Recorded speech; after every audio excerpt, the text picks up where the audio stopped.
represent death rates of people who were working. And you can see the retirees are dying at almost twice the rate as the workers are. And I thought, what's going on here? I thought retirement was supposed to be a good thing. And I actually knew some of the actuaries who had conducted that study. So I called them up and said, what's going on here? And they said, we were scratching our heads over this also. Our mission was just to measure the rates and report them. We didn't investigate the reasons why. But they were a little interested in this as well. Now, you might be thinking, if you're thinking about this, is this causation or correlation? And what I mean by that, causation would mean that working actually causes or enables you to live longer and be healthier, whereas correlation means it's just a coincidence.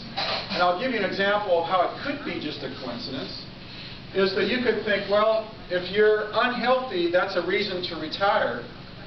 And so the retired people are more unhealthy than the working people because that's why they retire, they're unhealthy. So that could be a reason why it's just a coincidence. But before the actuaries did this analysis, they carved out everybody who was identified as being disabled. And so they're trying to get at that issue that we're talking about. So maybe they could get at it in somewhat. But it still begs the question, is this causation or correlation? So when you think about it, it's going to be hard to do a scientific experiment to prove this, because you'd have to take one group of people and say, you're going to retire and play golf and take cruises, and this group over here, you're going to keep working, and 20 years later, we'll measure the difference in mortality rates.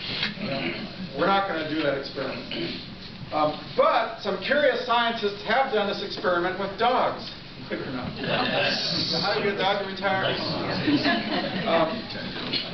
More importantly, though, there have been these longitudinal studies that are fairly well known, and a longitudinal study that have been conducted by Harvard and Stanford.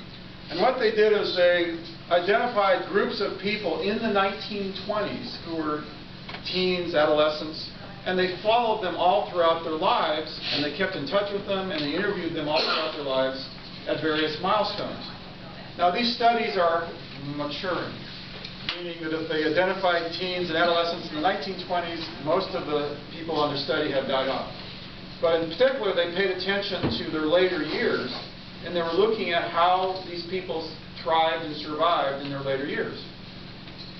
And between the dog study and the longitudinal study, the evidence is starting to weigh in on the causation side. Working actually causes or enables you to live longer. This is going to be a conclusion that won't ever get resolved conclusively one way or the other in our lifetime, because the studies take a long time to play out. And so what you have to do is just listen to the evidence and then decide for yourself, almost on faith, what you decide to do. But I'll tell you one more study that just came out last year. Was some researchers they correlated dementia in the population with retirement age. And the countries that had the lowest retirement ages had the highest rates of dementia. Spain, Greece, Italy had the highest rates of dementia, and yet they had the lowest retirement ages. You probably remember last year, the Greeks and the French were rioting when they wanted to raise the retirement age from 62. And they were rioting in the streets about this. And it reminds you of that old curse, may you get what you ask for.